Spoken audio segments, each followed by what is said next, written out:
오늘은 이 갈라디아서 4장을 중심으로 해서 한번 말씀을 나눠보려고 하는데, 우리가 잘 아는 것처럼 갈라디아서는 율법과 복음에 관한 얘기를 바울이 갈라디아 지역에 있는 교회들에게 이야기하고자 하는 목적으로 쓰여진 편지입니다. 바울이 1차 전도 여행을 할 당시에 목적은 유대인들에게 복음이 전해졌었고, 유대인들이 말씀을 받아들여서 회당을 중심으로 해서 구원들이 이루어지게 되죠. 근데 더러는 유대인들이 그것들을 핍박을 하게 되고, 그 핍박 속에서 이방인들에게 복음을 전했을 때 이방인들이 그 말씀을 받아들이고 구원을 받는 모습을 봤습니다. 그래서 바울이 무엇이라고 이야기를 하느냐 하면, 하나님께서 이방인들에게도 생명 얻는 회개를 주셨다, 이렇게 이야기하는 걸 볼 수 있습니다. 그래서 본격적으로 이방인들에게 복음을 전하기 시작을 합니다. 그래서 그 이방인들이 유대인들의 회당 가운데에 구원받은 그 유대인들 가운데에 섞이게 되고, 그 섞인 무리들 속에서 전혀 다른 문화가 충돌을 하는 거죠. 유대 문화와 그다음에 헬라라든지 그 세상적인 문화 속에서 구원받은 사람들과 하나님을 섬기되 잘 섬겼다고 하는 그들 사이에 많은 갈등과 충돌들이 이제 교회 안에 있게 되죠. 그 큰 갈등이 무엇이었느냐 하면 할례에 관한 것이었습니다. 서두로 좀 이야기를 해보면, 그래서 할례에 관한 것이었어요. 그래서 구원받은 사람이면 반드시 할례를 받게 해야 그것이 하나님의 백성이 된 표다, 그렇게 이야기를 하면서 이방인들에게 할례를 행해야 한다. 또 이 율법이라고 하는 것은 선한 것이어서 구원받고 난 이후에 율법은 충분히 우리에게 유익한 것이다. 그래서 이방인들에게도 율법의 의무를 지어서 안식일이라든지 이런 것들을 지키게 하는 것이 옳을 것 같다, 라고 누가 얘기를 했겠어요? 라고 누가 얘기를 했겠습니까?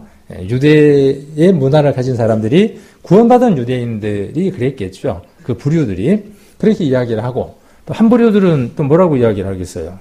아니 뭐 예수님 오셨는데 모든 것들이 다 이루어졌는데 뭐 그렇게 시시콜콜 뭐 따져야 되느냐. 그래서 우리가 하나님 은혜 안에서 정말 하나님이 주시는 것들로 이렇게 살아가는 것이 합당하지 않겠냐, 이렇게 이제 교회 가운데 충돌이 일어나는 겁니다. 그 충돌이 일어났을 때 바울은 1차 전도 여행을 끝내고 예루살렘에 있는 장로들에게 이 내용을 회의에 붙이죠. 이거 어떻게 할까요? 라고 이렇게 이제 회의에 붙이게 됩니다. 그래서 그 회의의 결과가 무엇이었느냐 하면, 많은 그 갑론을박이 있었죠. 그리고 이제 뭐 요즘 같으면은 뭐 복잡했겠죠. 우리도 어때요? 우리도 이제 모임들 이렇게 하다 보면 어떻습니까? 뭐 혈기도 나오고, 그다음에 또 뭣도 나와요. 자기 주장도 나오고, 뭐 여러 가지 것들이 나오죠. 이제 그런 장면을 우리는 사도행전을 읽어보면 느낄 수 있어요. 느끼시나요? 사도행전을 읽으시면서? 네, 잘 안 느껴져요. 왜 그렇게 잘 안 느껴지느냐 하면, 배경적인 밑그림이 없으면 못 느껴집니다. 그래서 여기서 잠깐 그 PPL이나 그러나요? 광고 잠깐 들어가면 주일날 오후에 성경 공부 있습니다. 막간에 광고해드립니다. 새로 구원받은 분들만 위한 것이 아니라 누구든 오셔도 됩니다. 아무도 오시는 거에 대해서 막지는 않습니다. 잠깐 막간 광고가 들어갔습니다. 그래서 그런 배경들을 알면 성경을 더 깊이 이해를 할 수 있어요. 더 깊이 이해한다는 것은 뭐냐 하면, 내가 하나님께 더 가까이 가는 것이고, 내가 말씀을 더 순종할 수 있게 된다는 뜻이죠. 그래서 어떤 결정을 내리게 되느냐 하면, 야고보가 성경 한 말씀을 딱 찾습니다. 여기서 많은 경론이 벌어지는데, 야고보가 말씀을 딱 찾아서 뭐라고 이야기하느냐 하면, 말씀에 이방인들이 하나님께로 돌아온다고 기록되어 있지 않습니까? 라고 쫙 한번 목소리를 깔면서 이야기하니까 어떻게 돼요? 일순간 누구를 딱 주목하는 거예요? 야고보를 집중을 하게 되죠. 그러면서 정리가 되어져 가는 거죠. 이것이 교회의 모습입니다. 우리의 회의의 모습이고 의논의 모습이기도 합니다. 그래서 우리 교회 안에는요, 이렇게 어떤 일들이 있을 때 말씀이 중심이 되어져서 누구 어떤 사람이 중심이 되는 것도 중요하겠죠. 그러나 그 사람과 함께 말씀이 중심이 되어져서 그 말씀으로 축이 이동되어지면 유익해지는 거죠. 그래서 어떤 결정을 내리느냐 하면, 어떤 결정 내리죠? 제가 생각이 안 나서 물어보는 것 같죠. 네, 이렇게 이제 한번 주의도 환기도 하고 집중을 시키기 위해서. 그래서 어떤 결정을 내리느냐 하면, 우상의 제물과 목매어 죽인 것과 피, 음란, 이것을 멀리 하자고 정하자. 그리고 이것을 이방인들에게 이렇게 하는 것이 하나님께 가까이 가게 하는 것이다라고 우리가 권하자라고 결정을 하죠. 그렇게 결정한 걸 들고 이제 바울이 어떻게 하는 겁니까? 그 결정한 걸 두고 여러 지역에 가서 그렇게 복음을 전하고 그렇게 가르치는 겁니다. 그러니까 우리는 바울이 뭔 줄 알아요? 누구 마음대로 한 줄 알아요? 전문 용어로 지 마음대로 한 줄 알아요. 목사가 교회에서 뭔 줄 알아요? 이건 줄 알아요. 누구 마음대로 하는 줄 알아요? 목사도 그렇고 성도들도 제 마음대로 하는 줄 알아요. 근데 그렇지 않죠. 하나님 교회는 절대로 그렇지 않습니다. 서로 협력하고 의논하고 힘을 합해서 나가는 것이죠. 그래서 그렇게 결정을 해서 바울이 어떻게 하느냐 하면 여러 교회에다가 편지를 쓰는 겁니다. 그 내용이 뭐냐 하면 지금 갈라디아서의 내용입니다. 그래서 갈라디아 지역에는 아까 이야기했던 것처럼 그런 갈등들이 아주 많았어요. 그래서 율법을 지켜야 한다, 안식일을 지켜야 한다, 절기가 중요하다, 율법이 굉장히 중요하다, 또 이래야 된다, 저래야 된다라는 말들이 많으니까 지금 바울이 갈라디아 교회에다가 무엇을 이야기하느냐 하면 핵심이 그게 아니다. 중요한 것이 무엇이냐면 우리가 어떠한 신분이 됐냐, 우리가 누구이냐라고 하는 그 정체에 관한 이야기를 하고자 하는 겁니다. 그래서 오늘 여러분과 나누려고 하는 이 내용도 그 내용입니다. 혹자는 이 갈라디아서를 통해서 아주 이상한 교리를 만들어낸 교회도 있습니다. 그래서 지금 우리가 읽으려고 하는 이 본문들 가운데 보면은 곧 우리 어머니다라고 하는 이 구절을 다 끄집어내서 뭐라고 이야기하느냐 하면 하나님이 한 분이냐? 교회 다니는 분들에게 묻는 겁니다. 그분들이 찾아와서 뭐라고 딱 묻냐 하면 야, 너 성경에서 이런 거 알아? 뭔데? 하나님이 한 분이야? 세 분이야? 하나님이 한 분인데 세 분이지. 고개를 끄덕끄덕 한단 말이에요.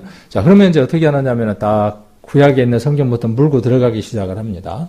자, 창세기 한번 봐봐. 하나님이 우리의 형상대로 사람을 만든다 그랬잖아. 그러면 우리라는 말은 복수잖아. 한 분이 아니고 두 분이라는 얘기잖아. 한 분이 아니고 두 분이라는 얘기잖아. 그러면 딱 알아들어야 돼요. 두 분이라고 이야기하면 이미 이단인 겁니다. 하나님이 두 분이다 이야기하면 그건 이단이에요. 두말 할 것도 없어요. 여러 말 할 것도 없습니다. 하나님이 두 분이다 그러면 이단입니다. 하나님은 오직 한 분입니다. 그 하나님에게 세 위가 있어요. 세 위. 그래서 성부의 위와 성자의 위와 성령의 위가 있어요. 그분이 세 분이 아니라 세 위가 있다고요. 그 세 위가 한 분이에요. 이렇게 이야기하는 것이 성경에 있는 내용을 바르게 이야기하는 것이죠. 좀 어렵긴 합니다만은. 그래서 두 하나님이 있다라고 이렇게 전제를 깔고 들어가는 겁니다. 그러면서 뭐라고 이야기하느냐 하면 하나님이 형상대로 사람을 만들었잖아. 그러면 사람의 형상은 뭐야? 이렇게 생겼잖아. 그런데 남자와 여자가 있잖아. 맞아.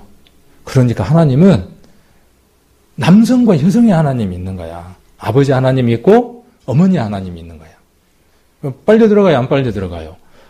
묘하게 빨려 들어가. 그러면서 고개를 끄덕끄덕 하는 거예요.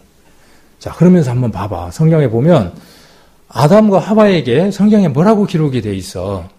이 둘이 부모를 떠나 한 몸을 이룰지니라 이렇게 이야기를 했잖아. 그래, 맞아.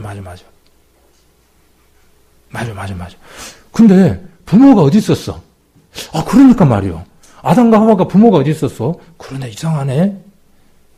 그러면서 구원받았다고 하는 이 교회에 누구누구도 끌려가는 사람들이 있어요. 탁 잡혀갖고 끌려가는 사람들이. 우리 교회 그 분도 있죠. 그리고 다른 교회에서도 끌려가는 사람들 많아요. 끄덕끄덕 하다가. 자, 그때 아담과 하와가 부모가 어디 있었어? 부모 없었잖아. 그 부모가 누구냐 하면 하나님 아버지와 하나님 어머니 그 부모님이야. 그러니까 하나님은 아버지가 있고 어머니가 있는 거야. 그리고 그 어머니가 누군지 알아? 장땡땡이야. 그냥 못 알아들으니까 장땡자야.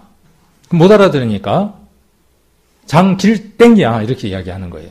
제가 다 이야기해드렸습니다. 그러니까 본명은 절대로 제가 이야기 안 했습니다. 장땡땡에 장땡자에다가 장길땡이에요. 그러니까 제가 저거라고 누구라고 절대로 이야기 안 했어요. 어느 순천의 어느 교회에서 이 이야기를 했어요. 이런 얘기를 한 거예요. 그러니까 그 교회 앞에 진을 치고 난리가 난 거예요. 그 목사 나오라고. 단판 짓자고. 예, 그럴 정도로 지금 대담하게 그들은 자기들의 세력들을 막 강하게 이야기를 하고 있죠. 왜 이게 그렇게 끌려갈까요? 끌려갈 만한 얘기가 전혀 아니에요. 무엇을 알면요. 이 갈라디아서가 왜 쓰여졌는가를 알면 전혀 그렇게 이야기해야 될 아무런 문제도 아니에요. 바울은 갈라디아에 있는 지역에 율법이라고 하는 문제와 복음이라고 하는 문제에 대한 가닥을 잡기 위해서 구약에 있는 한 스토리를 가져다가 율법과 복음이라고 하는 것이 어떤 관계인지를 비유적으로 설명을 해서 풀어내고자 하는 겁니다. 너희들 구약에 어떤 내용 잘 알고 있지? 구약 박사들이잖아, 너희가. 성경에 어떤 내용이 있는지 잘 알잖아? 근데 구약에 이런 내용이 있는데 이 내용은 무엇에 대한 것이냐 하면 우리가 구원받을 건에 대한 비유야. 하나님의 자녀가 어떻게 되어지는가에 대한 비유고 그러지 못한 사람은 어떤 것에 대한 비유야 라고 이야기를 하면서 이 갈라디아서를 이야기를 하고 있는 겁니다. 그리고 거기서 한 발 더 나아가서 바울이 갈라디아 교회에다가 이야기하고자 하는 것. 갈라디아 교회가 아닙니다. 갈라디아 지역에 한 지역 여러 갈라디아에 있는 여러 교회에다가 바울이 이야기하고자 하는 것은 뭐냐 하면 그러면 하나님의 자녀인 사람은 어떻게 해야 하느냐라고 하는 그 마지막 목적지까지를 이야기를 하는 겁니다. 하나님의 자녀이면 오늘 갈라디아서 4장 30절에서 결론을 내려서 이야기하는 것처럼 너희 안에, 너희의 삶 안에, 너희 교회 안에, 개인의 삶 안에 어떠한 삶들 안에 무엇이 있거든. 반드시 무엇이 있느냐 하면 계집 종과 그의 아들이 존재한다는 거예요. 언제 그랬던 것처럼요. 아브라함의 그 집안 안에 그런 일이 있었던 것처럼 교회 안에도 있을 수 있고 너희 가정 안에도 있을 수 있고 구원받은 사람 안에 구원받은 사람의 삶 안에 그 일이 있을 수 있어. 그러니까 어떻게 하라는 거예요? 그거를 오늘 결론이 뭐냐 하면 내어 쫓으라는 거예요. 그 계집 종과 그 아들이 힘을 발휘하지 못하도록 어떻게 하라는 거예요? 쫓아내라는 거예요. 그러면 이건 어떤 문제라고 지금 바울은 이야기하는 것이죠? 우리 안에 지금 일어나고 있는 문제에 관한 것이에요. 이 얘기는요, 구원받지 않는 사람과는 아무런 상관이 없어요. 하나님의 자녀이고, 하나님의 백성이고, 하나님의 영을 가진 사람에게만 유효한 얘기들이에요. 스토리들이에요. 그리고 이것이 적용되어져서 우리가 그렇게 살아갈 때 의미가 있는 겁니다. 자, 오늘 말씀을 한번 보시면 갈라디아서 4장을 한번 보겠습니다. 갈라디아서 4장 22절로 23절입니다. 그래서 말씀을 잘 정리하는 게 필요합니다. 우리가 주제를 잘 알아야 되잖아요. 주제 파악을 잘해야 되고 항상 하는 얘기지만 자기 주제 파악을 못하니까 뭔 문제가 생기냐면 여러 문제가 생겨요. 주제 파악 잘해야 되고 그 다음 또 뭘 잘해야 된다 그랬죠? 수학을 잘 알아야 돼. 그래서 분수를 잘 풀어야 돼. 그래서 국어하고 산수를 잘해야 되거든요. 그래서 주제 파악을 잘하고 그 다음 뭘 잘해야 돼요? 분수를 잘 알아야 돼. 꼭 기억하세요. 주제 파악 잘하고 분수를 잘 알아야 돼. 넘으면 안 돼. 자, 그래서 우리 성경을 읽을 때에도 중간중간에 어떤 주제들, 대지들을 잘 이해를 해야 합니다. 그래서 4장 22절 한번 보시면 갈라디아서 4장 22절에 기록된 바. 이 기록된 바는 지금 뭔 얘기를 하겠습니까? 여러분들은 성경을 많이 보셨으니까 창세기가 떠오르겠죠, 이제. 뒤에 내용을 읽으면 아브라함이 두 아들이 있었으니 이 얘기를 하려면 시간이 길어요, 안 길어요? 근데 여러분들 알아요, 몰라요? 그러고 아는 거예요. 누가 아는 것처럼요. 이스라엘 사람들이 이 얘기 너무 잘 아는 것처럼. 뭐라고 자랑했습니까? 우리는 아브라함의 후손이다, 자손이다. 아브라함의 하나님, 이삭의 하나님, 야곱의 하나님이다. 그러고 얼마나 어깨를 뻐겠습니까? 지금 바울은 예수님처럼 그들이 잘 알고 있는 내용에 대해서 파고 들어가시는 거예요. 저도 여러분들에게 마찬가지예요. 여러분들이 익히 알고 있는 구원, 그리고 그것이 최후라고 생각하는 그것, 그리고 그것에 안주하고 있고 거기서 더 앞으로 나아가지 못하는 문제, 한 발 더 디뎌서 더 성장해야 되는 문제에 대한 것들을 언급하고 건드리려고 이야기를 하는 겁니다. 이 얘기의 목적은 어디에 있냐 하면 여러분들이 정체되어 있고 머물러 있고 성장이 없다고 가정하고 이야기를 하는 겁니다. 이전까지는 에둘러서 조금 우회적으로 이야기를 했다면 그렇게 몇 년 동안 이야기했더니 이해를 잘 못 하시더라고. 지금 이제 어떻게 이야기하려고 하느냐 하면 직접적으로 이야기를 하려고 하는 겁니다. 저도 변함이 없어요. 저도 바뀐 게 없어요. 바뀌어야 될 텐데. 그러면 저만 그러냐 하면 여러분들도 마찬가지. 별반 바뀐 게 없어. 구원받고 난 이후에. 딱 무엇만 남았냐 하면은 팬티만 하나 차고 좋아하는 거예요. 구원받았다고 하는 그 속옷 하나만 차고 온 사거리를 돌아다니면서 하는 그 타잔처럼 구원이 최고다고 외치고 다니는 겁니다. 그리고 그 위에 입어야 되는 또 다른 속옷과 겉옷과 여러 가지 것들을 입지 않는 그런 것들이 우리에게 있기 때문에 그래서 교회 안에 많은 갈등들이 일어납니다. 교회 안에서 갈등을 일으킨다는 얘기는요. 세상에서 여러분들이 빛과 소금의 역할을 못한다는 뜻입니다. 또 세상에서 빛과 소금의 역할을 못한다는 의미는 무엇이냐 하면 그래서 교회가 교회 사명을 못하고 있다는 것입니다. 복음이 안전해진다는 뜻입니다. 그러면 이것이 누구의 탓이냐 하면 제 탓이에요. 제가 문제고 그 다음 뭐예요? 그렇게 깨어내지 못한 제 탓이고 그렇게 깨어나지 않는 저와 여러분의 탓인 겁니다. 그래서 내가 서 있다라고 생각하는 것에서 조금 우리 성도님들이 어떻게 바뀌어야 되느냐 하면 그 알을 깨고 나와야 돼요. 내가 서 있다? 내가 지금까지 잘했다? 또 지금까지 잘하고 있다? 나는 비교적 교회 안에서 나만큼만 하라고 그래? 여기에서 깨어나지 않으면 교회는 성장할 수 없는 겁니다. 개인이 성장하지 않으면 교회는 성장할 수 없는 겁니다. 그래서 바울이 이 얘기를 교회들마다 건드리고 말하는 것처럼 저도 어쩔 수 없는 거예요. 이게 제 일이고 제 역할이고 제가 해야 될 일들이니까. 그래서 기록된 바 22절 아브라함이 두 아들이 있으니 하나는 계집종에게서 하나는 자유하는 여자에게서 낳다 하였느니라. 계집종에게서는 육체를 따라 낳고 자유하는 여자에게는 약속으로 말미암았느니라. 이런 말씀들을 한번 읽고요. 그냥 넘어가는 게 아니라 한번 정리를 해보는 거예요. 핵심적인 게 뭔지를 한번 정리를 해보는 겁니다. 그래서 자유하는 여자는 누굴까요? 여러분들 구약을 안 읽어도 아실 수 있으니까 누구냐 하면 자유하는 여자는 하나님께서 언약을 주신 한 여자, 사라를 얘기하는 것이죠. 네. 자, 그래서 약속으로 말미암은 아들이 있죠. 그 아들은 우리가 잘 아는 것처럼 아이작, 아이작 뉴턴 그러잖아요. 그 이삭 똑같은 말입니다. 영어로는 아이작이에요. 이삭이에요. 이삭 토스트집 말고요. 이삭.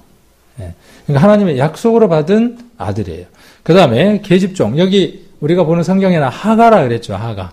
그런데 구약에는 무엇이라고 되어 있습니까? 하갈. 다른 여자가 아니고 같은 이름인데 이것이 옮겨져 오면서 발음상의 차이가 있어서 이렇게 기록을 하고 있는 거죠.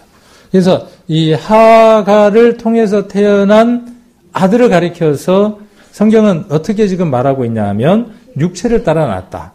그래서 그 육체라고 하는 것에다가 가로를 열고 뒤에다가 무엇이라고 적어 놓으면 이해가 쉬우냐 하면 지금 무엇 이야기를 하고자 하는 거예요? 율법 얘기하고자 하는 거예요. 그렇죠? 그러니까 이 육체라는 건 뭐냐면 율법이에요. 이 율법을 통해서 하나님의 유업 안에 들어가려고 하는 것을 이야기하려고 하는 거죠. 에 대해서 지금 하갈, 계집종의 아들이라고 이야기를 합니다. 이건 오늘 시간이 없으니까 빨리빨리 지나가야 되니까 여러분들이 한번 찾아보셔야 됩니다. 창세기 16장 16절에 보면 아브라함이 몇 세 때? 아브라함이 몇 세 때 이스마엘을 낳았던가요? 네. 그러면 육체의 자식이 먼저예요? 약속의 자식이 먼저예요? 자, 그러면 율법이 먼저예요? 언약이 먼저예요? 근데 여기는 지금 순서가 어떻게 됐어요? 그러니까 좀 어렵죠. 네, 여기서 계집종이 먼저니까 율법이 먼저인 것 같잖아요. 자, 율법이 절대로 먼저가 아닙니다. 하나님의 복음의 약속이 먼저이고 그 이후에 율법입니다. 그래서 16장에 보면 먼저 하나님이 어떻게 하시느냐 하면 17장, 16장에 보면 아브라함에게, 사라에게 하나님이 먼저 뭘 주시느냐 하면 언약을 먼저 주시죠. 그래서 네 태를 통해서, 네 씨를 통해서 아이가 태어나고 그 아이를 통해서 하늘의 뭇별처럼 바다의 그 모래알처럼 그 씨가 많게 해주실 것이라고 언약을 먼저 주셨죠. 그 언약을 주셨지만 누가 기다리지 못한 것이죠? 아브라함이 기다리지 못하다가 끼어든 것이 뭐예요? 윤체가 끼어든 거죠. 그래서 율법은 그 뒤에 끼어든 것입니다. 그래서 율법으로서는 무엇을 이룰 수 없는 거예요? 하나님의 언약을 이룰 수 없는 거예요. 그러니까. 그래서 우리는 이걸 보면 쉽게 율법과 은혜의 관계를 쉽게 정리를 해볼 수 있는 겁니다. 자, 이래서 자유하는 여자는 우리가 잘 아는 것처럼 이제 약속을 말미암아 태어났어요. 그 언제? 아브라함이 몇 세 때? 아브라함이 몇 세가 되었을 때 이삭을 낳았습니까? 100세 때. 그러면 우리가 계산해 볼 수 있죠. 아까 이스마엘이 태어났을 때에 아브라함 나이가 몇 살이라 그랬죠? 얼른 찾아보시면 아실 수 있는데 85세? 6세? 5세? 그러면 이삭을 낳을 때 나이가 100세였으니까 100세 빼기 이스마엘을 낳았을 때 나이를 빼면 이삭과 이스마엘의 나이가 몇 살 차이가 나는지를 우리가 계산해 볼 수 있겠죠. 자, 그렇게 해서 이삭이 태어났습니다. 그래서 아브라함 이삭을 낳았을 때 나이는 100세. 그 다음에 사라의 나이는 90세. 어디에 그렇게 적혀 있습니까? 창세기에 17장 17절에 적혀 있으니까 우리는 그 내용들을 통해서 확인을 해볼 수 있습니다. 자, 이 내용들을 통해서 우리가 한 가지 알고 넘어가야 될 게 하나 무엇이 있느냐 하면 이 부분을 하나 생각을 해보자고요. 바울이 이 아브라함 얘기를 끄집어낸 목적이 어디에 있을까요? 자, 너희가 아브라함의 후손이잖아. 그 얘기를 하고 싶은 거죠. 그러면 너희의 조상은 누구라고 지금 말하는 거예요? 아브라함이라고 말하고 싶어 하는 거죠. 그러면 그것처럼 믿음 안에 있게 되면, 믿음이라고 하는 것 안에 있게 되면 모든 사람이 누구의 후손이 된다는 거예요? 아브라함의 후손이 된다는 거예요. 자, 이 이론, 이 믿음은 제가 만들어낸 것이 아니라 누구로부터 시작된 것이냐 하면 창세기로부터 시작된 것이고 또 누구로부터? 예수님으로부터 바울까지 이어지는 창세기부터 계시록까지 이어지는 한 흐름이라는 거예요. 그러니까 아브라함의 후손이어야만 아브라함의 그 족보 안에 들어야만 아브라함의 자손이 되는 게 아니라 무엇 안에 들어가면요. 아브라함이 가진 그 약속 안에 들어가면 모든 사람이 누가 되어진다는 것이 하나님이 말씀하신 거냐 하면 믿음의 후손이 된다는 것이 하나님이 약속하신 구약과 신약에 변치 않는 약속이라고요. 자, 그래서 어디를 한번 찾아보느냐 하면 누가복음을 한번 찾아보겠습니다. 누가복음 3장을 한번 찾아보겠습니다. 누가복음 3장과 마태복음 3장은 이 내용을 같이 다루고 있습니다. 3장, 누가복음 3장 8절. 그러므로 회개에 합당한 열매를 맺고 속으로 아브라함이 우리 조상이라 말하지 말라. 지금 이건 누굴 두고 이야기하는 겁니까? 이방인? 아니에요. 오늘 이 말씀들이 누구를 향한 것일까요? 저기 밖에 있는 누군가를 향한 것일까요? 아니에요. 나를 향한 것이어야 돼요. 나를. 그래서 내게 적용이 돼야 돼요. 회별교제를 하는 이유도 어디에 있느냐 하면 누구 들었으면 좋겠다. 그게 아니고 내가 이걸 어떻게 소화하고 내 것이 되어졌느냐가 목적인 겁니다. 자, 그러므로 회개에 합당한 열매를 맺고 속으로 아브라함이 우리 조상이라 말하지 말라. 내가 너희에게 이르노니 하나님이 능히 이 돌들로도 아브라함의 자손이 되게 하시리라. 이 돌멩이 하나 갖고 하나님 뭐 하실 수 있다는 거예요? 아브라함 자손 되게 한다는 거예요. 그러니까 아브라함의 자손이라는 게 중요한 게 아니라 아브라함에게 하나님이 허락하신 그 언약이 무엇인지가 더 중요하다고 이야기를 하는 것이죠. 근데 유대인들은 뭐만 붙들고 있는 거예요? 내가 그 핏줄을 이어받았어. 우리는 그 핏줄을 이어받은 조상이야, 민족이야. 그렇게 말하고 있는 거예요. 자, 앞으로 넘어가서 창세기를 한번 찾아보겠습니다. 창세기 17장, 16장인가요? 창세기.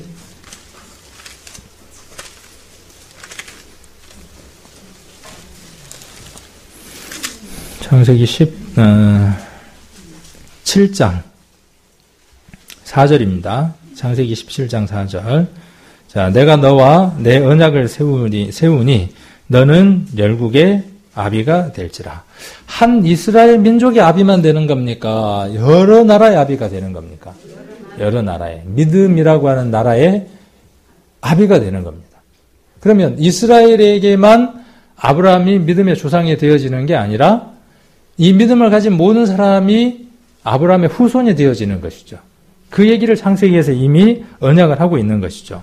5절에 이제 후로는 내 이름을 아브람이라 하지 아니하고 아브라함이라 하리니 이는 내가 너로 열국의 아비가 되게 함이니라. 이렇게 말씀하고 계시죠. 그래서 이것을 하나님 이루시려고 하시는 거죠. 그래서 이 일이 어떤 조건이 충족이 되면 이 일이 이루어지느냐 하면 누가복음 19장을 한번 보겠습니다. 누가복음 19장. 그러면 우리가 아브라함의 후손이 되려면 우리가 어떻게 해야 될까요? 니고데모처럼 이렇게 어리석은 말을 해야 되겠죠? 우리가 다시 이스라엘 사람들의 집안에 들어가서 그 집안에서 태어나야 돼요? 이렇게 우리가 말할 수 있잖아요. 근데 그것은 아니라는 것이죠. 19장, 누가복음 19장입니다.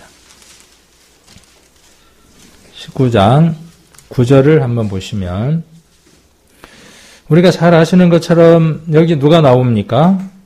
삭개오라고 하는 세리장이 나오죠. 삭개오라고 하는 세리장. 자, 이 삭개오에 관한 내용을 이야기를 하면서 9절에 이렇게 이야기를 합니다. 9절 같이 한번 읽겠습니다. 이르시되 오늘 구원이 이 집에 이르렀으니 이 사람도 아브라함의 자손임이니로다. 자, 이 사람은 어떤 사람이냐 하면 이 삭개오는 어디에 충족된 사람이냐 하면 우리가 아까 누가복음 3장 8절을 읽었죠. 누가복음 3장 8절이 아까 무엇이었습니까? 잊어버리셨나요? 이것에 딱 적합한 인물. 누가복음 3장 8절대로 하나님이 말씀하신 대로 행한 사람. 나더러 주여 주여 하는 자마다 다 천국에 갈 것이 아니요 다만 하늘에 계신 내 아버지의 뜻대로 행하는 자라에 들어간다라고 말씀하셨던 그것을 이룬 사람. 그 사람이 누구냐 하면 성경에 그 인물을 꼽는다 그러면 삭개오를 꼽을 수 있다고요. 회개에 합당한 열매를 맺은 사람. 그럼 저와 여러분은 회개에 합당한 열매를 맺은 사람들입니까? 회개에 합당한 열매. 네. 그 열매를 맺어야 하죠. 지금도. 그때뿐만이 아니라. 그렇게 지금 이야기를 하고 있는 것이죠. 자, 그러면서 예수께서 뭐라고 말씀하시느냐 하면 9절에 예수께서 이르시되 오늘 구원이 이 집에 이르렀어요. 우리도 이 날이 있죠. 이 날이. 네. 자, 그래서 이 사람도 아브라함의 자손이에요. 그럼 저와 여러분은 누구의 자손인 겁니까? 아브라함의 자손입니다. 그래서 우리가 베드로 후서가요 전서에 보면 너희는 왕 같은 제사장이고 택한 나라고 쭉 그렇게 나오죠. 예. 이전에 우리가 하나님의 백성일 수가 없었어요. 그런데 무엇 때문에요? 예수 그리스도의 피로 말미암아 우리가 하나님의 백성이 되고 나라가 된 것이죠. 그래서 우리는 믿음으로서 누구의 후손이라고 말할 수 있느냐 하면 아브라함의 후손이라고 말할 수 있어요. 그러면 우리가 믿음에 있어서 아버지라고 부르면 누가 대답을 하겠어요? 아브라함이 그래. 내가 하나님께 주셨던 그 언약 안에 들어간 것처럼 너희도 그 언약 안에 들어갔느냐? 아브라함이 뭐라 그러겠어요? 내가 참 기쁘다 이렇게 이야기하겠죠. 물론 예수님도 그렇게 하시겠지만 물론 누가복음에 보니까 뭐라고 돼 있어요? 누구 품에 들어있다고 돼 있습니까? 아브라함 품에 있는 것으로 표현을 하고 있어요. 이것들은 다 연관되어 있는 것들이죠. 믿음이라고 하는 그 약속이라고 하는 것과 연관되어 있는 겁니다. 여러분도 그러니까 누구 품에 있는 거예요? 물론 하나님 품에 예수님 품에 그렇게 이야기할 수 있겠지만 오늘은 조금 협소하게 이야기한다면 아브라함 품 안에 있는 것입니다. 아브라함의 후손인 겁니다. 그러니까 아브라함의 후손은 지금 갈라디아에서 무엇을 이야기하고자 하느냐 하면 아브라함의 후손이면 자유자다라고 이야기를 하고 싶은 거예요. 자유한 자다. 라고 이야기를 하고 싶은 거죠. 요한복음 8장을 한번 보겠습니다. 요한복음 8장 33절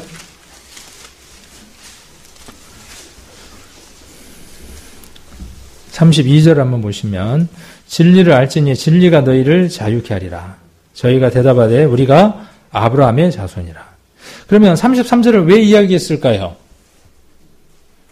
이스라엘 사람들이 지금 예수님 뭐라고 말씀하셨어요?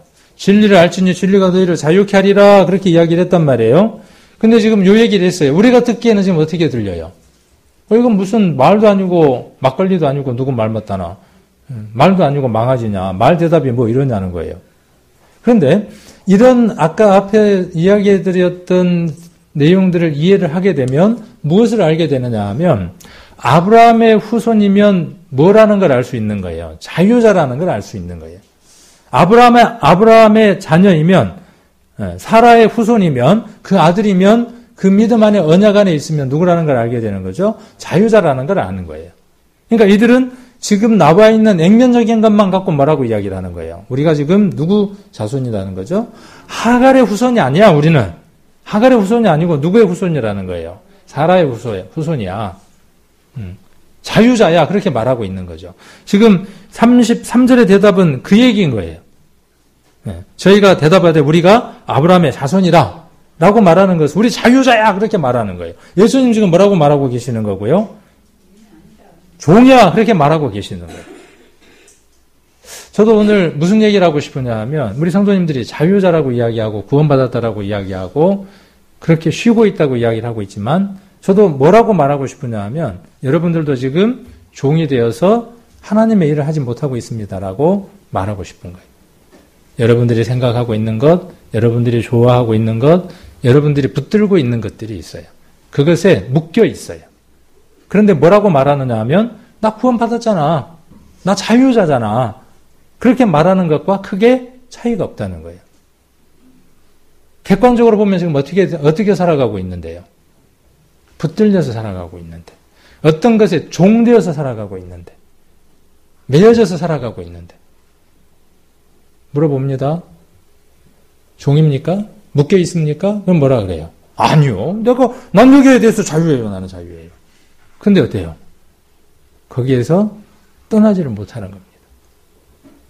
강아지가 묶여있던 강아지를 풀어주니까 그 자리를 떠나지 못하고 거기에 계속 묶여있는 것처럼 이걸 발견하는 것이 구원함을 받은 사람의 궁극적인 방향들입니다. 우리에게 구원이 필요한 이유가, 구원을 받아야 하는 이유가 어디에 있느냐 하면 우리에게 있는 변화되지 않는 수많은 그것들을 발견해서 십자가에 넘기는 이것이 우리가 해야 될 일인 것입니다. 구원받지 못한 사람들은 구원받는 것이 그들의 일이고 목적지이고요. 구원함을 받은 우리는 어디가 목적지이냐 하면 우리의 삶들 안에서 그것을 발견하고 십자가에 매일 넘기는 삶들을 살아가는 것. 이것이 구원받은 사람의 삶입니다. 자, 그러면 우리가 많은 것 속에서 변화가 나타나죠. 자유함을 갖고 살아가는 사람은. 자, 그리고 이렇게 이야기합니다. 뒤에 내용을 보면 그 앞에 내용이 어떤 내용인지를 더 확실히 알 수 있죠. 남의 종이 된 적이 없거늘 이라고 이야기를 하고 있죠. 그러니까 앞에 내용은 뭔 이야기를 한다는 걸 우리가 알 수 있죠. 우리는 자유자야 그렇게 말하는 거예요. 아브라함의 자손이다 그렇게 말하는 것은. 그러므로 우리가 정리할 수 있습니다. 아브라함의 자손이라는 말은 예수님도 그렇고 그들도 그렇고 자유자다. 유업을 이어받을 자다라고 공히 이해하고 있다는 것이죠. 그런데 말씀은 거기에서 더 나아가 예수 그리스도 안에 있는 사람은 모든 자가 아브라함의 자손이 된다라고 아까 누가복음 19장 9절에서 이야기하고 있는 것을 우리는 보았죠. 회개에 합당한 열매를 맺는 그 사람이 누구냐 하면 구원을 받은 사람이고 그 구원을 받은 사람은 성경은 무엇이라고 말하느냐 하면 아브라함의 자손이라고 말하고 있기 때문에 그렇죠. 그러니까 저와 여러분은 자유자예요. 매이면 안 되는 사람들이죠.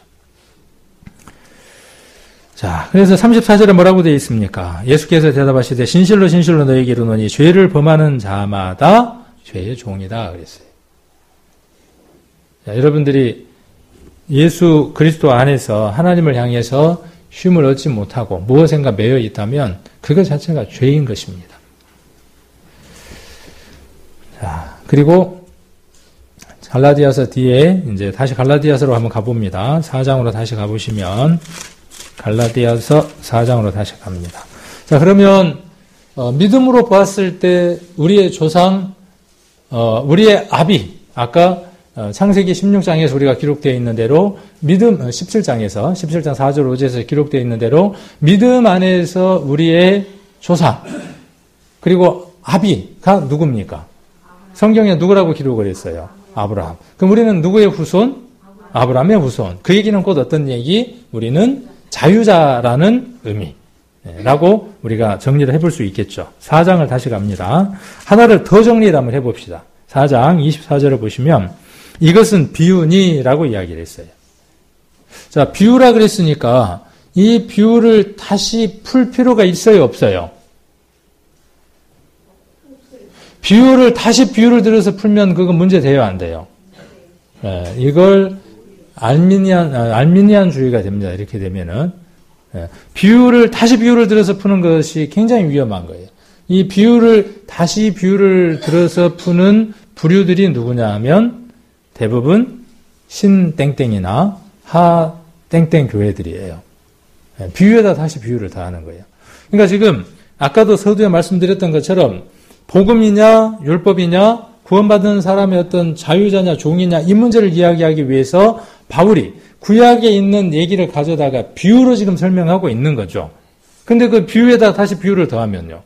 깝깝한 거죠, 그거는. 이대로만 그냥 보면 되는 거예요, 이대로만. 자, 그러면서 24절. 이것은 비유니 이 여자들은 두 언약이라 라고 이야기를 했어요. 자, 두 언약이라 그랬으니까 하나는 어떤 언약? 시내산에서 받은 땅에서 받은 언약, 율법을 얘기하는 것이고, 그러니까 하갈이라고 하는 여자라고 이야기를 하고 있는 것이고, 한 여자는 누구라고 이야기하는 것이죠? 하나님이 오셔서 그와 맺은 언약, 내 씨를 하늘의 무별처럼 바다의 모래알처럼 많게 해주시겠다고 했던 그 하늘로부터 이루어진 언약, 그 언약을 이야기하는 것이죠. 자, 그래서 한번 읽어보면 이 여자들은 두 언약이라. 하나는 신의 산으로부터 종을 낳은 자니 곧 하가라. 거기다가 이렇게 선을 하나 그어놓고 이걸 뭐라고 이야기하면 맞겠습니까? 율법이라고 이야기하면 되겠죠. 컴마하고 거기다 뭐라고 적어놓으면 되겠습니까? 육체예요. 그러니까 바울은 이 갈라디아에서 율법뿐만 아니라 무엇까지 함께 다루려고 하는 거죠. 구원받은 그리스도 안에서 우리가 살아가면서 여전히 육체 안에서 살아가는 그 문제까지도 다루려고 하는 겁니다. 그래서 그 율법을 통해서 살아가려고 하는 사람은 종된 자야.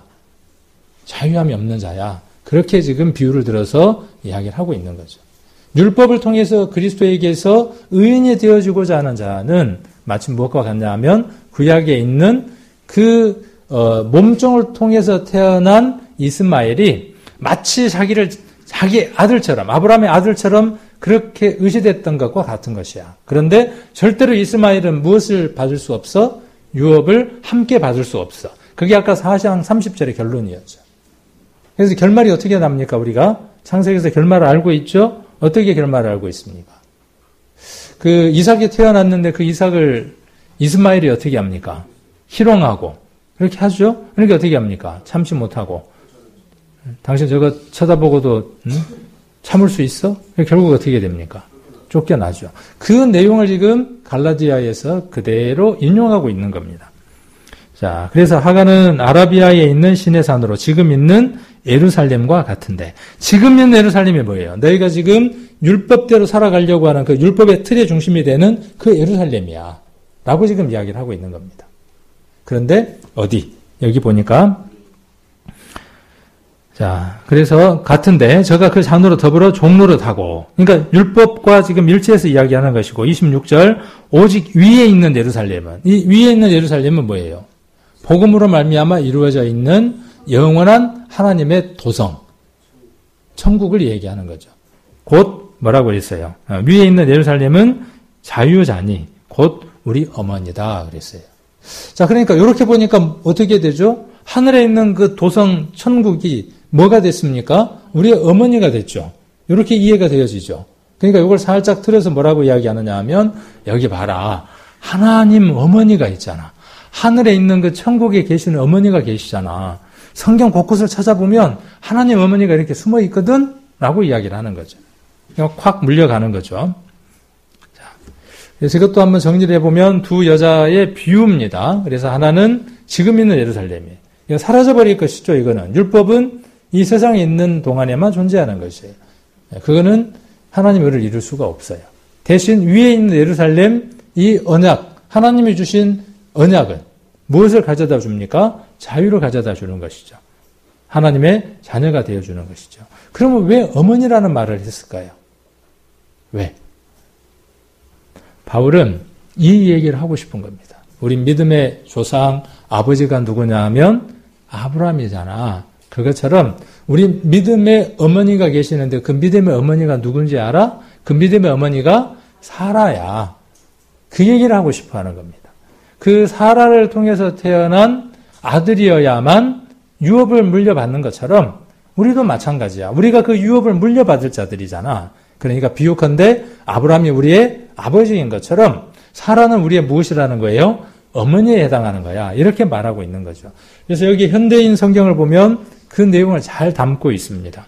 그러나 하늘에 있는 예루살렘은 자유인이었던 사라를 의미하며, 그죠? 요 내용이 어때요? 지금 이게 갈라디아서 4장 26절을 우리가 이해하기 쉽도록 이렇게 풀어놓은 성경입니다. 그러니까 뭐 이야기하는 겁니까? 이 예루살렘이라고 하는 것. 위에 있는 예루살렘이 뭘 이야기하는 거예요? 사라를 통해서 약속하신 그 언약에 관해서 이야기하는 것이죠. 위에 있는 예루살렘은 천국을 이야기하는 게 아니라. 이렇게 앞뒤의 내용을 우리가 읽으면 이것이 하나님 어머니가 아니라고 하는 것을 금방 알게 되고 우리가 여기에서 믿음을 하나 더 더하게 되는 거죠. 아브라함이 우리의 믿음의 조상인 것처럼 그의 걸맞는 부창부수인 것처럼 누가 있었다는 거예요. 믿음의 대모가 있는 거죠. 대모. 대부가 있는 것처럼 대모가 있는데 그 믿음의 대모가 누구였다는 걸 알 수 있어요. 사라였다는 걸 알 수 있죠. 정말 그렇죠. 자기를 몇 번이나 팔았습니까? 그런데도 불구하고 뭐라고 이야기를 했습니까? 내 주여라고 이야기를 했습니다. 누구를 향해서요? 자기 남편을 향해서. 우리 같으면 뭐라고 하겠습니까? 아이고 저것도 참 남편이라고 꼴값에 그랬을 거 아니에요. 네. 남편다워야 남편이라고 하지. 그랬을 거 아닙니까? 그런데 사라의 믿음은 그러지 않았다는 것이죠. 그래서 그 어머니다, 믿음의 어머니다라고 바울이 지금 말하고 있는 거죠. 무엇을 들어서요? 사라와 사라에게 이루어진 그 언약을 통해서 본받을 만한 믿음의 어머니다. 우리에게 그 약속이 있지 않냐라고 지금 이야기를 하는 것이죠. 창세기 17장으로 다시 한번 돌아가 봅시다. 그래서 이것을 그런 사람을 만날 필요도 없고 뭐 길게 이야기할 필요도 없지만 우리가 이 내용들에 대해서 확실하게 붙들고 있어야 되는 것이 무엇이냐 하면 이 내용을 바울은 이야기하고자 했다는 거예요. 믿음의 아버지와 믿음의 어머니에 대한 얘기를 바울은 이야기하고자 하기 때문에 갈라디아에 있어서 이 내용을 이야기를 하고 있다는 겁니다. 17장 안에 두 내용을 함께 담고 있습니다. 자, 15절 한번 보겠습니다. 아까 우리는 17장 4절 5절에서 무엇을 봤느냐 하면 믿음의 조상, 열국의 아비라고 하는 아브라함에 대한 얘기를 들었습니다. 그래서 믿음 안에 들어가면 모든 사람이 아브라함의 후손이 되어지는 것처럼 그래서 믿음의 아버지라고 말할 수 있는 것처럼 그런 뜻입니다. 17장 15절을 보시면 하나님이 또 아브라함에게 이르시되 내 아내 사레는 이름을 뭐라고? 사레라 하지 말고 그 이름을 사라라 하라. 왜 그렇게 하라는 겁니까? 내가 그에게 복을 주어 그로 내게 아들을 낳아주게 하며 내가 그에게 복을 주어 그로 열국의 어미가 되게 하리니 민족의 열왕이 그에게서 나리라. 이 믿음 안에 들어가는 사람이 비로소 무엇이 되어지느냐 하면 그의 후손, 자손, 왕들이 되어지는 거죠. 그래서 우리가 성경에 뭐라고 되어 있습니까? 너희는 왕 같은 제사장이라고 이야기를 하고 있죠. 그래서 이 믿음의 조상이었던 아브라함과 사라를 통하여 무엇이 되어지느냐 하면 자유인의 자녀가 되어지는 거죠. 자유자가 태어나는 것이죠. 그래서 저와 여러분은 이 사라를 무엇이라고 말할 수 있느냐 하면 믿음의 어머니다라고 말할 수 있는 거죠. 그래서 지금 바울은 갈라디아 교회에다가 뭐라고 말하고 있는 겁니까? 사라는 위에 있는 예루살렘과 같아. 그래서 이 사라는 우리 믿음의 어머니 역할을 하는 것이야. 라고 지금 말하고 있는 거죠. 자, 그러면 우리가 이렇게 한번 이야기해 봅시다. 그들의 얘기가 맞다고 만보를 양보합시다. 양보할 수도 없지만은, 그래, 하나님 어머니가 있다고 치자. 우리가 치자. 그러면 하나님 아버지는 누가 돼야 돼요? 앞뒤 내용을 읽어보니까 아브라함이 하나님 아버지가 돼야 되잖아요. 그렇죠. 부모가 돼야 되니까. 믿음의 부모가 돼야 되니까. 비유상으로 본다 그러면은. 그렇죠. 그런 논리적인 여러 가지 문제들이 만들어지죠. 그럼에도 불구하고 장땡땡이라고 하는 사람을 하나님 어머니라고 이야기를 하면서 섬기고 있는 울지 못할 그런 교회들도 있죠. 그래서 바울은 사라를 우리의 어머니라고 말하는 것은 아브라함이 상징적으로 아버지의, 믿음의 아버지의 역할을 하는 것처럼 사라가 우리에게 있어서 상징적으로 믿음의 어머니의 역할을 하고 있다라고 지금 갈라디아서 4장 26절에서 말하고 있는 겁니다. 자, 그러면 우리는 누구의 자녀입니까? 하갈? 아닙니다. 이 내용을 잘 이해하시려면요, 창세기에 나와 있는 내용들을 한번 읽어보셔야 돼요. 자, 그래서 약속의 자녀입니까? 네, 맞습니다. 우리 약속의 자녀입니다. 그런데 간혹 우리가 어떤 때가 있어요? 이 육체의 자녀, 종이 되어져 있는 때도 있습니다. 자, 어디를 한번 찾아보느냐 하면 창세기 찾았으니까 21장을 한번 보겠습니다. 21장 8절입니다. 21장 8절.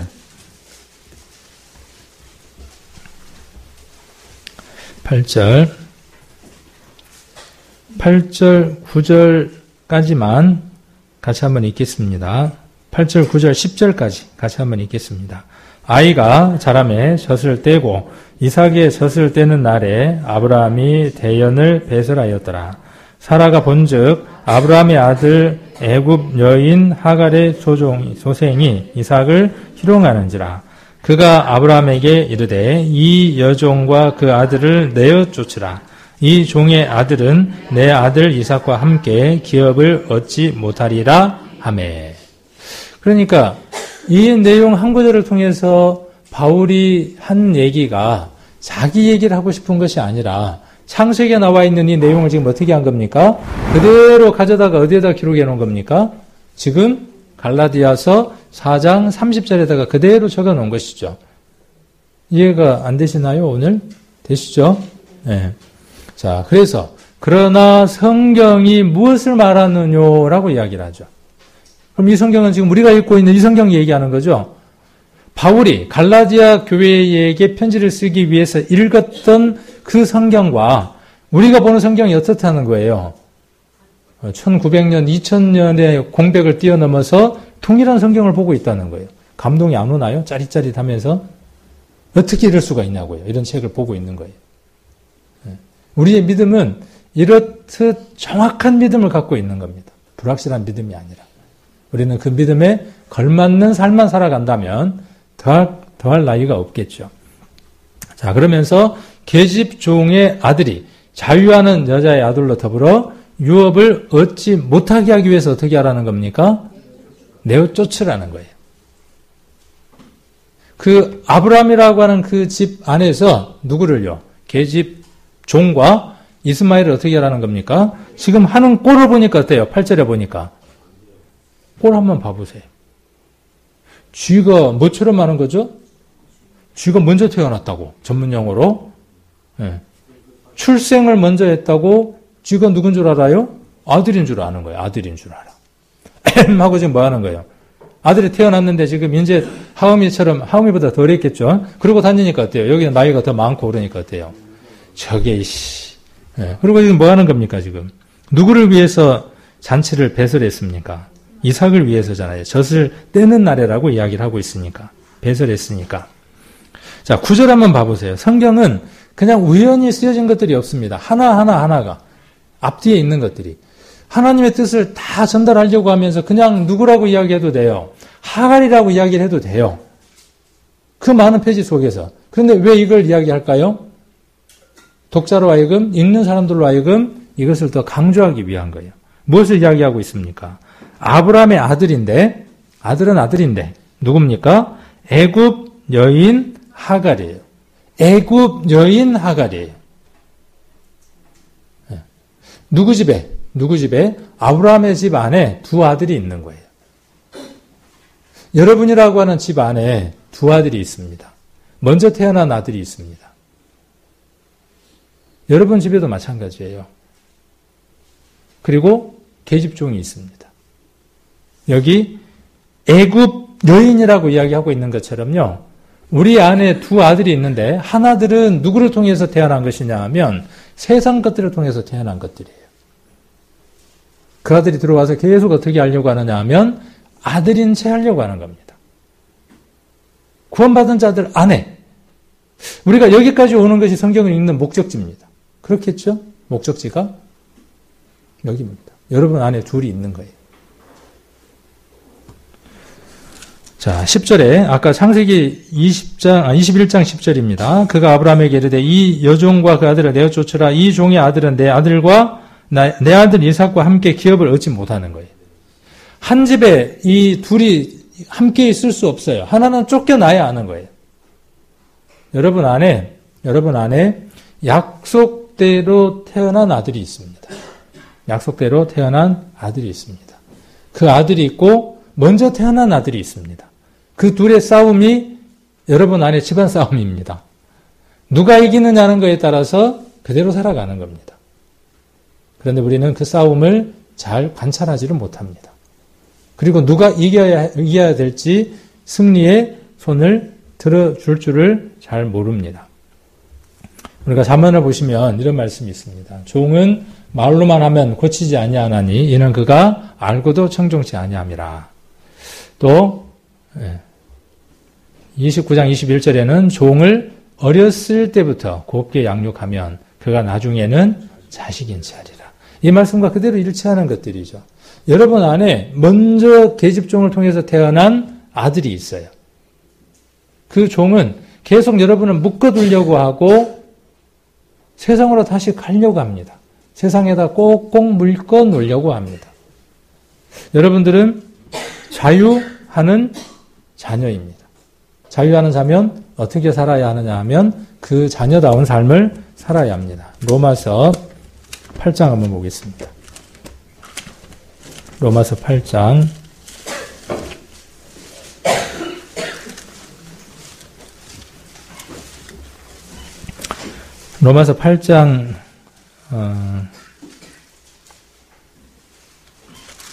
8장 14절입니다. 로마서 8장 14절.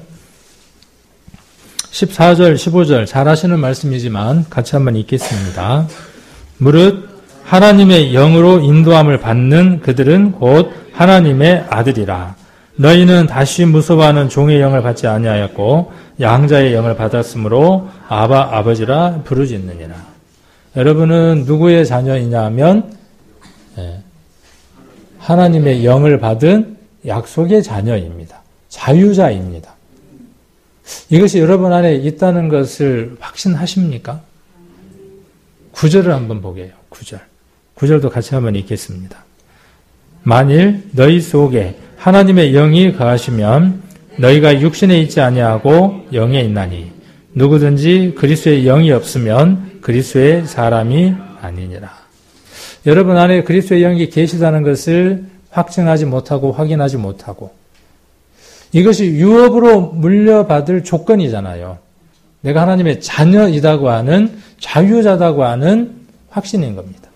여러분은 하나님의 자녀이고 아브라함의 자녀이고 아브라함이 우리의 믿음의 아버지이며 사라가 믿음의 어머니라고 하는 사실을 오늘 우리는 말씀을 통해서 확인을 해보게 됩니다. 그런데 여러분 안에 누가 있다는 거예요? 두 아들이 있어서 서로 어떻게 하려고 한다고요? 옛날에 그 계집종이, 애굽의 그 여인이 우리를 어떻게 하려고 한다고요? 옛날 그 종의 아들처럼, 이스마엘처럼 그렇게 살아가게 하려고 애쓴다는 것이죠. 이걸 여러분들이 감지하고 느낀다면 승리하실 수 있을 겁니다. 그리고 오늘 말씀처럼 갈라디아서 4장 30절에 있는 말씀처럼 또 창세기 21장에 나와 있는 말씀처럼 그 계집종과 그 아들을 내어 쫓을 겁니다. 그럴 때 여러분 안에 승리가 있게 되고 하나님이 원하시는 삶들도 살아가실 수 있게 될 겁니다. 그래서 오늘 갈라디아서와 창세기에 있는 내용들을 이렇게 한번 연이어보시면서 더 묵상해보시고 또 우리 신앙 안에 적용해보는 귀한 삶들을 사셨으면 합니다.